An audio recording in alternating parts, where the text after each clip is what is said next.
পাবে? পাবে না, কারণ দুনিয়ার ফিচার আলাদা। দুনিয়ার ফিচার কি?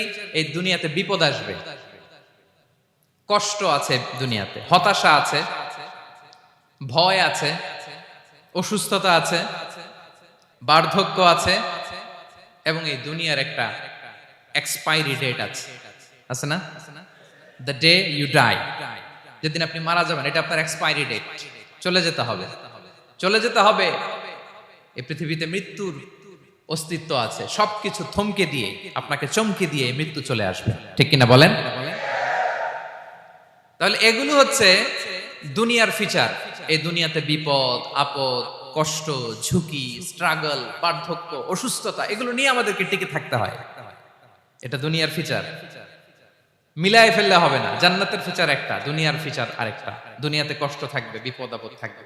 এই দুনিয়ার ফিচারটা আল্লাহ তাআলা কোরআনের একটা আয়াতে খুব চমৎকার ভাবে উল্লেখ করেছেন। সেটা দিয়েই আমি আলোচনা শুরু করেছি। আল্লাহ তাআলা ইরশাদ করছেন, ওয়ালা নাবলুওয়ান্নাকুম বিশাইইম মিনাল খাউফি ওয়াল জুই ওয়া নাকসিম মিনাল আমওয়ালি ওয়াল আনফুসি ওয়াস সামারাত ওয়া বাশশিরিস সাবিরিন।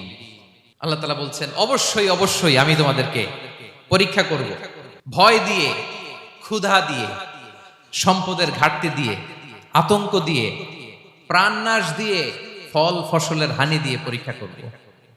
কিন্তু এই পরীক্ষায় যারা উত্তীর্ণ হবে, যারা সবর ইখতিয়ার করবে, ওয়াবাশশিরিস সাবিরিন, ধৈর্যশীলদের জন্যই হচ্ছে সুসংবাদ। আলহামদুলিল্লাহ পড়ে। তাহলে সম্মানিত সুধী, আমরা বুঝতে পারলাম এই পৃথিবীর ফিচার হচ্ছে এখানে বিপদ থাকবে, বিপদ ছাড়া কেউ থাকবে না। স্ট্রাগল থাকবে, কষ্ট থাকবে, ঝুঁকি থাকবে, রিস্ক থাকবে, এবং নানা ধরনের বিপদ আপদ দিয়ে আল্লাহ তাআলা আমাদেরকে পরীক্ষা করবেন। এটা মাস্ট, এটা আমাদের মাইন্ডসেটে নিয়ে নিতে হবে। মাইন্ডসেটে এটা ক্লিয়ার থাকতে হবে। চিরসুখ চিরশান্তি এই দুনিয়াতে মিলবে, কোথায় মিলবে তাহলে? এটা তাহলে বিপদ আসবেই, আপদ আসবেই, পরীক্ষা থাকবেই আমাদের জীবনে। তবে ইন্টারেস্টিংলি মজার বিষয় হচ্ছে, পরীক্ষাটা এক একজনের এক এক রকম। পুরো পৃথিবীটা একটা পরীক্ষা ক্ষেত্র, কিন্তু কারো প্রশ্নপত্রের সাথে কারো প্রশ্নপত্রের কোনো মিল নাই। সুবহানাল্লাহ।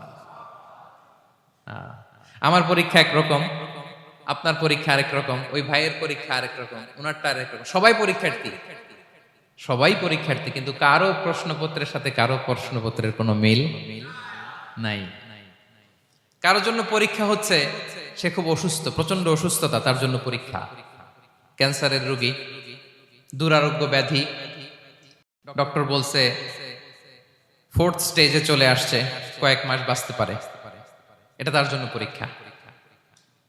আবার কারো দেখবেন যে খুব একটা অসুস্থতা নাই, অসুস্থতার ঝামেলা নাই, কিন্তু তার দারিদ্রতা আছে, তার আর্থিক অনটন, এটা তার জন্য পরীক্ষা।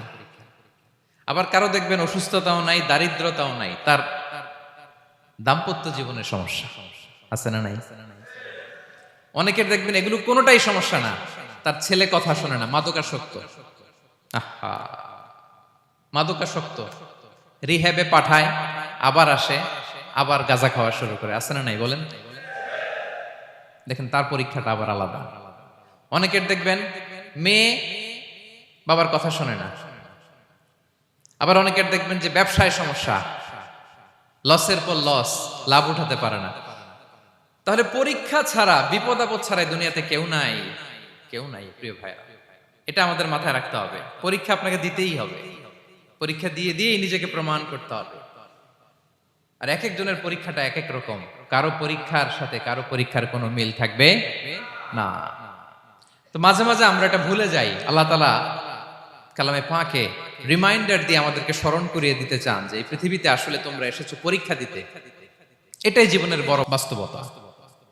আমাদের জীবনে যত হতাশা, আমাদের জীবন নিয়ে যত অভিযোগ, আমাদের মনে যত কষ্ট, আমাদের হৃদয়ের ভেতরে যত অস্থিরতা, তার মূলে হচ্ছে এই সমস্যা যে আমরা ভুলেই গেছি আমরা পরীক্ষা দিতে আসছি। এটা যদি ভুলে না যান, এটা যদি আপনার মাইন্ডসেটে থাকে যে পুরো জীবনটা একটা পরীক্ষা, তাহলে দেখবেন কোনো কিছু আপনাকে কাবু করতে পারবে না। আপনি হতাশ হবেন না, জীবন নিয়ে আর অভিযোগ থাকবে না, আপনি ভেঙে পড়বেন না, সব অভিযোগ হতাশা দূর হয়ে যাবে। তার মানে বুঝতে পারলাম পরীক্ষা আপনাকে দিতেই হবে। পরীক্ষা দেয়া ছাড়া এই পৃথিবী থেকে চলে যাওয়ার কোনো চান্স বা সুযোগ আমাদের কারো নেই। সূরাতুল আনকাবুতে আল্লাহ তাআলা এই কথাটা আরো চমৎকার ভাবে বলেছেন। আল্লাহ তাআলা ইরশাদ করছেন, আহাসিবান নাসু আইয়ুতরাকু আইয়াকুলু আমান্না ওয়া হুম লা ইফতানুন ওয়ালাকাদ ফাতান্নাল্লাযীনা মিন ক্বাবলিহিম ফালা ইয়া'লামান্নাল্লাহু আল্লাযীনা সাদাকু ওয়া লা ইয়া'লামান্নাল কাযিবিন। আল্লাহ বলেন, মানুষ কি ভেবেছে সে শুধু বলবে আমি ঈমানদার আর তাকে আমি জান্নাতে ঢুকাই দিব? না, কখনো না, কোশ্চিন কালেও না। বরং পূর্ববর্তীকালে যারা পৃথিবীতে এসেছিল তাদেরকে আমি পরীক্ষা নিয়েছি, পরীক্ষা করেছি, এবং তাকেও ঈমানের প্রশ্নে সে সত্যবাদী না মিথ্যাবাদী পরীক্ষা দিয়ে দিয়ে নিজেকে প্রমাণ করতে হবে। ঠিক কিনা বলেন? পরীক্ষা দিয়ে আপনাকে প্রমাণ করতে হবে। এবং এই পরীক্ষার ব্যাপারটা, এটা যে শুধু আমরা সাধারণ মানুষ আমাদের জীবনে দুঃখ বিপদ পরীক্ষা এমনটা না। এই পৃথিবীর সবচাইতে শ্রেষ্ঠ মানুষ যারা ছিলেন তাদেরকে আল্লাহ পরীক্ষা নিয়েছেন। বলেন তো এই পৃথিবীতে সবচাইতে শ্রেষ্ঠতম মানুষ কারা? সবচাইতে শ্রেষ্ঠ ভালো মানুষ কারা ছিল পৃথিবীতে? বলেন তো নবীরা। আওয়াজ করে বলেন তো কারা? তো বলেন তো নবীদের জীবনে পরীক্ষা ছিল কি ছিল না? হ্যাঁ ছিল। বেশি না কম? বিষ্ণু ইসলামকে জিজ্ঞাসা করা হলো, আইয়ুন নাসি আশাদ্দু বালাআন ইয়া রাসূলুল্লাহ, হে আল্লাহর রাসূল এই পৃথিবীতে কাদের জীবনে পরীক্ষা বেশি? বিষ্ণু ইসলাম বললেন, আল আম্বিয়া, নবীদের জীবন। আল আম্বিয়া সুম্মাল আমসাল ফাল আমসাল, সবচাইতে জীবনে পরীক্ষার সম্মুখীন সবচাইতে বেশি হয়েছেন নবীরা। তারপরে নবীদের পরবর্তী অবস্থান যাদের, সিদ্দিকিন যারা, সোহাদা যারা, সলিহিন যারা, আল্লাহওয়ালা যারা, তাদের জীবনে পরীক্ষা বেশি। ইউবতালার রাজুলু আলা হাসাবি দীনি, ব্যক্তির দিনদারি যত বেশি তার জীবনে আল্লাহর পরীক্ষাও তত বেশি। আপনি আল্লাহওয়ালা হবেন, আপনার জীবনে পরীক্ষাও অনেক বেশি। এজন্য ইমানদার হওয়া যেমনি মর্যাদার, ইমানদারের জীবনে পরীক্ষাও হবে অনেক বেশি। এবং পরীক্ষা যত বড়, খেয়াল রাখতে হবে, মন খারাপ করার কোনো সুযোগ নেই। পরীক্ষা যার জীবনে যত বড়, সেটাতে সফল হতে পারলে ওটার প্রতিদানও বড়। পরীক্ষা যত বড়, এটাতে সাকসেস হইতে পারলে এটার রিওয়ার্ডও তত বড়। বিষ্ণু ইসলাম বলেন, ইযামুল জাযাই মাআ ইযামিল বালা, বালা যত বড় জাযাও তত বড়, প্রতিদানও তত বড়। আপনারা নবীদের জীবনে যদি খেয়াল করেন দেখবেন, যেই নবীর জীবনে পরীক্ষা যত বেশি সেই নবীর জীবনে সফলতাও তত বেশি। সাইয়েদনা ইব্রাহিম আলাইহিস সালামের কথাটা একটু খেয়াল করেন তো, বলেন তো ওনার জীবনে পরীক্ষা কেমন ছিল? বেশি না কম? ওনার জীবনের পরীক্ষা থেকেই তো আমরা এই শব্দটা ব্যবহার করি। আমরা বলি অগ্নি পরীক্ষা। কি বলি? মানে আগুনে নিক্ষেপ করা হয়েছে সাইয়েদনা ইব্রাহিম আলাইহিস সালামকে। তাও স্বাভাবিকভাবে না, উলঙ্গ করে, ন্যাকেট করে ওনাকে অপমানিত করবার জন্য ওনার গায়ের জামা কাপড় খুলে উলঙ্গ অবস্থায় আল্লাহর খলিল সাইয়েদনা ইব্রাহিম আলাইহিস সালামকে অগ্নিকুণ্ডে নিক্ষেপ করা হয়েছিল। এরকম এক্সপেরিয়েন্স এই অডিটোরিয়ামের ভেতরে আমাদের কখনো হয়েছে? তাইলে সাধারণ মানুষের জীবনের পরীক্ষা আর নবীদের জীবনের পরীক্ষার মধ্যে পার্থক্য আছে না নাই? ওই পরীক্ষায় উনি পাশ করে ফেললেন। ৮৬ বছর পর্যন্ত আল্লাহর কাছে দোয়া করলেন, আল্লাহ আমাকে একটা নেককার সন্তান দাও। আল্লাহ সন্তান দেয় না। ৮৬ বছর পরে আল্লাহ তাআলা সাইয়েদনা ইব্রাহিম আলাইহিস সালাম এবং হাজারের ঘরকে উজালা করে সন্তান দিলেন। সাইয়েদনা ইসমাঈল আলাইহিস সালাম পৃথিবীতে আসলেন কত বছর বয়সে? ৮৬ বছর বয়সের এখানে কেউ আছেন? হ্যাঁ, আছি আমরা? কেউ নাই। ৮৬ বছর বয়সে প্রথম সন্তান পেয়েছে। তাদের ঘরকে উজালা করে আল্লাহর নবী সাইয়েদনা ইসমাঈল আলাইহিস সালাম আসলেন। এবার আল্লাহ বললেন, যাও স্ত্রীকে আর এই কলিজার টুকরা সন্তানকে, থাকো তো প্যালেস্টাইনে, প্যালেস্টাইন থেকে ১৫০০ কিলোমিটার দূর, দ্য ব্যারেন ল্যান্ড, ওই মক্কার ধুধুমরু প্রান্তরে রেখে আসো, যেখানে কেউ নাই, মানুষ নাই, গাছ নাই, পাখি নাই, পানি নাই, যাও রেখে আসো। আচ্ছা বলেন তো, ৮৬ বছর পরে যে লোকটা সন্তান পেল, বুঝে শুনে উত্তর দিয়েন, ৮৬ বছর পরে যে লোকটাকে আল্লাহ তাআলা সন্তান দিল, তার হৃদয়ে ওই সন্তানের জন্য মায়া বেশি না কম? এমনি তো আমাদের প্রথম সন্তানের হিস্ট্রিটা একটু খেয়াল করেন তো। প্রথম আমাদের যে মেয়ে হয়েছিল বা যাদের ছেলে হয়েছিল, তার প্রতি আদর, সোহাগ, দরদ, ভালোবাসা, আল্লাহ কত ছিল। আর ৮৬ বছর বয়স আল্লাহ তাআলা ওনাকে সন্তান দিলেন, দিয়ে বললেন যাও হাজারকে আর ইসমাইলকে মক্কার ধুধুমরু প্রান্তরে রেখে আস। আল্লাহ তাআলা বলতে দেরি, চলে যেতে দেরি নাই, মুহূর্তে উনি রওনা হয়ে গেলেন। সুবহানাল্লাহ পড়বেন না? রেখে আসলেন মক্কার ধুধুমরু প্রান্তরে। এবার আল্লাহ বললেন যাও, রিটার্ন ব্যাক টু প্যালেস্টাইন, প্যালেস্টাইনে চলে যাও। চলে গেলেন, হৃদয়টা ভেঙে খান খান। অনেক বছর পরে আল্লাহ তাআলা আবার অনুমতি দিলেন, যাও এবার ছেলেকে দেখে আসতে পারো, যাও প্যালেস্টাইন থেকে আবার মক্কায় যাও। সাইয়েদনা ইব্রাহিম আলাইহিস সালাম প্যালেস্টাইন থেকে আবার ১,৫০০ কিলোমিটার পথ পাড়ি দিয়ে, এখনকার মতো ফ্লাইটে যায় না, গাড়িতেও না, উটে করে। কিসে করে? উনি যে কতবার মক্কা থেকে ফিলিস্তিন এসেছেন আর গিয়েছেন কোনো ইয়ত্তা নাই, হিসাব নাই। গেলেন, এবার ছেলেটা হাঁটতে পারে, দৌড়াতে পারে, একটু একটু কথা বলতে পারে, আব্বু আব্বু ডাকতে পারে। কেমন মায়া লাগে বলেন তো? মায়া ভালোবাসায় যখন টইটম্বুর, ঠিক ওই মুহূর্তে আল্লাহ বললেন ছেলেকে জবাই করো, জবাই করো ছেলেকে। আল্লাহ তাআলা বলতে দেরি করেছেন, আল্লাহর আদেশ পালনে ১ সেকেন্ডও তিনি দেরি করেন নাই। ছুরি চালালেন, জান্নাত থেকে দুম্বা নিয়ে আসা হলো। এভাবে আল্লাহর নবী ইব্রাহিম আলাইহিস সালাম ওনার জীবনের প্রতিটি ক্ষেত্রে যেখানে আল্লাহ তাআলা ওনাকে পরীক্ষা নিয়েছেন, উত্তীর্ণ হয়েছেন। এবং দেখেন ওনাকে আল্লাহ তাআলা কি উপহার দিলেন, আল্লাহ তাআলা ওনাকে খলিলুল্লাহ উপাধি দিলেন, আল্লাহর বন্ধু। সুবহানাল্লাহ বলেন। আল্লাহ তাআলা বলছেন ওয়া ইযি বিতালা ইব্রাহিম রাব্বুহু বিকালিমাতিন ফাআতাম্মাহুন ক্বালা ইন্নী জাঈলুকা লিন-নাসি ইমামা। আল্লাহ অনেকগুলো পরীক্ষা নিয়েছিলেন সাইয়েদনা ইব্রাহিম আলাইহিস সালাম, প্রতিটা পরীক্ষায় সাকসেসফুলি পাস করেছেন, গোল্ডেন এ প্লাস। আল্লাহ বলেন ইন্নী জাঈলুকা লিন-নাসি ইমামা, I'm gonna make you the leader for the entire human being. I'm gonna appoint you as a leader for the entire universe. গোটা বিশ্বের জন্য, গোটা মানবতার জন্য আমি তোমাকে লিডার বানায় দিলাম। ইযামুল জাযাই মা'a ইযামিল বালা। পরীক্ষা যত বড়, ওই পরীক্ষায় পাশ করলে ওইটার ফলাফল ও প্রতিদানও বড়। তাহলে দেখেন প্রিয় ভাইরা, সাইয়েদনা ইব্রাহিম আলাইহিস সালামের জীবনে পরীক্ষার কোনো শেষ ছিল না। আমি আপনি কোথায়?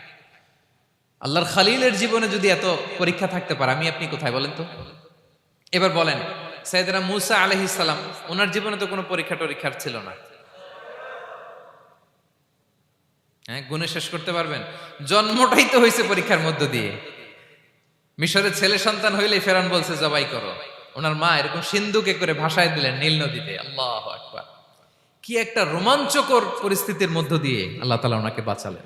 সুবহানাল্লাহ। জন্মই হয়েছে পরীক্ষার মধ্যে দিয়ে। বড় হইলেন, ফেরাউনের ভয়ে দেশ ত্যাগ করলেন, মিশর থেকে মাদিয়ান। আবার আল্লাহর আদেশে যখন ফিরে আসলেন, আবার ফেরাউনের সাথে তর্ক বিতর্ক, যুদ্ধ। একটা রাত আল্লাহ নবী মূসা আলাইহিস সালাম শান্তি মতো মিশরে ঘুমাতে পারে নাই। একটা রাত। শেষ পর্যন্ত এই ফেরাউন মূসা আলাইহিস সালামকে ধাওয়া করেছে। ফেরাউনের ধ্বংসের আগ পর্যন্ত সে মূসা আলাইহিস সালামকে ধাওয়া করেছে। তার মানে মূসা আলাইহিস সালাম এই বিপদ আপদ পরীক্ষা এগুলো থেকে মুক্তি পান নাই। এবার বলেন ঈসা আলাইহিস সালামের কথা। ওনার জীবনে তার পরীক্ষা ছিল না। কি পরীক্ষা ছিল? হ্যাঁ, আল্লাহু আকবার। Same scenario goes to the biography of every messenger in the world. পৃথিবীর সব নবীর ক্ষেত্রে একই ঘটনা ঘটেছে। সাইয়েদনা ঈসা আলাইহিস সালাম দাওয়াত যখন দিলেন, ওনার বিরোধিতা শুরু হলো, ওনাকে হত্যার ষড়যন্ত্র হলো। ইভেন কি ওনাকে মারার জন্য বনি ইসরাইলেরা উদ্ধত হলো, জানে বাঁচবার জন্য পালালেন। এক ঘরে ঢুকলেন, চারদিক দিয়ে ঘেরাও করলো। উনি দরজা জানালা লাগাই দিলেন। ওরা বললো একজন দরজা ভেঙে জানালা ভেঙে ভিতরে ঢুকো, ঢুকে দেখো বেটা ঈসা কি করে। একজন ভিতরে ঢুকছে, ঢুকার সাথে সাথে বল রাফাআহুল্লাহু ইলাইহি, আল্লাহ তাআলা ঈসা আলাইহিস সালামকে উপরে উঠায় নিলেন। আর যেই লোকটাকে তারা ভিতরে ঢুকালো, তার চেহারাকে আল্লাহ তাআলা ঈসা আলাইহিস সালামের চেহারার মতো করে দিলেন। এবার তার বাইরের সাথীরা বলে ঘটনা কি, বেটা ঈসাও বেরোয় না, আমাদের লোকটাও বেরোয় না, সবাই ঢুক। দরজা ভেঙে ভেতরে ঢুকে দেখে ঈসা দাঁড়ায় আছে। বলেন তো এটা ঈসা না মিসা? এটা কি আসল ঈসা? ওমা কতালু ওমা সলাবু ওয়ালাকিন শুব্বিহা লাহুম। আল্লাহ বলে তোমরা আমার নবী ঈসাকে হত্যাও করতে পারো নাই, শুলেও চড়াতে পারো নাই, আমি সেফটি সিকিউরিটি দিয়ে আমার নবী ঈসা আলাইহিস সালামকে আকাশে তুলে নিয়েছি। সুবহানাল্লাহ পড়বেন না? তাহলে লাভ না লস? আওয়াজ করে বলেন, লাভ না লস? মুমিন জীবনের সব লাভ। যত বিপদ আপদ আপনাকে স্পর্শ করে প্রতিটাতেই আপনার জন্য কল্যাণ। বিষ্ণু ইসলাম বলেন, মা ইউসিবুল মুসলিমা মিন নাসাবিন ওয়ালা ওয়াসাবিন ওয়ালা হাম্মিন ওয়ালা হুজনিন ওয়ালা আযান ওয়ালা গাম্মিন হাত্তা শাওকাতি ইউশাকুহা ইল্লা কাফারাল্লাহু বিহা খাতায়া। আপনার জীবনে যত দুঃখ, যত যন্ত্রণা, যত টেনশন, যত অ্যাংজাইটি, যত ইনজুরি, এমনকি গোলাপ ফুল পাড়তে যে ওখানে যে কাটা বাঁধছে, বড়ই খেতে যে বড়ই গাছে ওঠার পর যে একটা কাটা বিঁধছে আপনার হাতে, এর কারণে আল্লাহ তাআলা আপনার গুনাহ মাফ করে দেয়। সুবহানাল্লাহ। তাহলে বিপদ আপদ দিয়ে আল্লাহ বান্দার মর্যাদাকে আপগ্রেড করে। বিপদ আপদে ফেলে আল্লাহ তাআলা বান্দার পাপ মোচন করে। বিপদ আপদ দিয়ে আল্লাহ তাআলা বান্দার শাস্তি মওকুফ করে। এমন পাপ করছেন এটার জন্য শাস্তি বরাদ্দ হয়ে গেছে, কিন্তু আল্লাহ তাআলা ওই শাস্তি থেকে মাঝে মাঝে আপনাকে বাঁচাতে চায়, তখন কিছু বিপদ দিয়ে বান্দারে পরীক্ষা করে। উত্তীর্ণ হলেই আল্লাহ তাআলা ওই শাস্তিকে মওকুফ করে দেয়। তাহলে আসুন সামারি করি, পুরো আলোচনাটার সামারি করি। 1 নম্বর সামারি হচ্ছে বিপদ আপদ, পরীক্ষা, স্ট্রাগল, কষ্ট, এটা সুন্নাতুল্লাহি ফিদ দুনিয়া। এই দুনিয়ায় আল্লাহর সুন্নাত, এর বাইরে কেউ যেতে পারে না, ইভেন নট দ্য মেসেঞ্জার্স, নবীরাও না। আজকের আলোচনায় শুনছেন না নবীদের জীবন দিয়ে কি গেছে, ups and downs, test and trial, নবীরাও না। তাহলে এটা আমাদের মাইন্ডসেটের সাথে সেট আপ করে নিতে হবে যে অতীতে, বর্তমানে, ভবিষ্যতে বিপদ আপদ মুক্ত এই পৃথিবীতে কেউ থাকবে না। পারবেন? হ্যাঁ, এটা মাইন্ডসেটে নিয়ে নিতে হবে যে এটাই জীবন, বিপদ আপদ দিয়ে আল্লাহ পরীক্ষা করবেন। এটাই পৃথিবী, চির সুখ চির শান্তি এই পৃথিবীতে খুঁজলেই পাওয়া যায় না। শুরুতে বলছিলাম না, চির সুখ চির শান্তি। বলেন তো এটা কি দুনিয়ার ফিচার না জান্নাতের ফিচার? জান্নাতের ফিচার দুনিয়ায় খুঁজলে পাওয়া যাবে? যাবে না। তাহলে আজকের আলোচনার 1 নম্বর লেসন হচ্ছে বিপদ আপদ এটা সুন্নাতুল্লাহি ফিদ দুনিয়া। এই দুনিয়া আল্লাহর সুন্নাত, এটা থেকে মুক্তি পাওয়ার কোনো সুযোগ নাই, নবীরাও পায় নাই। 2 নম্বর লেসন, বাঁচার যেহেতু সুযোগ নাই, we have to face it with patience, intellect and tawakkul. বিপদে অস্থির হওয়া যাবে না, এটাকে ফেস করতে হবে উইথ পেশেন্স, ধৈর্যের সাথে। বিপদ আমরা মোকাবেলা করব কিসের সাথে? ধৈর্য। প্যানিক হবেন না, অস্থির হবেন না, ধৈর্য ধারণ করবেন। উইথ ইন্টেলেক্ট, আল্লাহর দেয়া আপনার ইন্টেলেক্ট খাটিয়ে এই বিপদ উত্তরণের সর্বান্তকরণের চেষ্টা প্রচেষ্টা আপনার চালায় যেতে হবে। আর সবশেষে আত-তাওয়াক্কুল আলাল্লাহ, ডিপেন্ডিং অন আল্লাহ, ভরসা করব কার উপর? আল্লাহর উপর। পারা যাবে তো? আচ্ছা, 2টা লেসন গেল। 3 নম্বর লেসন হচ্ছে আমাদের ছেলে মেয়েদেরকে we have to educate our child regarding the test and trial in this দুনিয়া। দুনিয়ার এই বিপদ আপদের ব্যাপারে আমাদের ছেলে মেয়েদেরকে শেখাতে হবে, বুঝাতে হবে। ওরা ছোট মানুষ তো, অস্থির হয়ে যায়। আব্বু আমার সাথে কেন এমন হয়? আমারই শুধু পেন্সিল চুরি হয়, আমারই শুধু এটা হয়, আমি পরীক্ষায় খারাপ করি, আমি ব্যথা পাই, আমার এই আমার সেই। ছোট মানুষ তো বুঝে না। ওরা বুঝাইতে হবে যে বাবা, this is the essence of life, এটাই জীবন, এটাই কি এই লাইফ হ্যাকস গুলো তাদেরকে শেখাইতে হবে। ডোন্ট বি প্যানিক, প্যানিক হওয়া যাবে না। This is how life is design, এটাই জীবন, বিপদ আপদ আসবে, এটাকে মেনে নিতে হবে। ছেলে মেয়েদেরকে শিখাইতে হবে, তাহলে তারাও প্যানিক হবে না। পারবেন তো ইনশাআল্লাহ? আচ্ছা, 4 নম্বর লেসন হচ্ছে যেটা আমরা জানলাম, এই বিপদ আপদ সবসময় আমাদের জন্য খারাপ না। সামটাইমস ইট ব্রিংস খায়ের for us if dealt properly. ঠিক মতো বিপদকে ডিল করতে পারলে এটা আসলে আমার জন্য আখেরে কল্যাণই বয়ে নিয়ে আসে। কি বলেন, তাই না? কল্যাণ বয়ে নিয়ে আসে। সব শেষ কথা হলো আমরা যেন এই বিপদগুলোকে প্রপারলি ডিল করতে পারি, আমরা যেন সবর ইখতিয়ার করতে পারি। আল্লাহর কাছে চাইতে হবে, দোয়া করতে হবে, কারণ তৌফিক দেওয়ার মালিক কে? আল্লাহর কাছে যেন আমরা কায়মনোবাক্যে প্রার্থনা করতে পারি, আল্লাহ এই বিপদকে যেন আমরা ডিল করতে পারি উইথ সাবর, উইথ ইন্টেলেক্ট, উইথ তাওয়াক্কুল।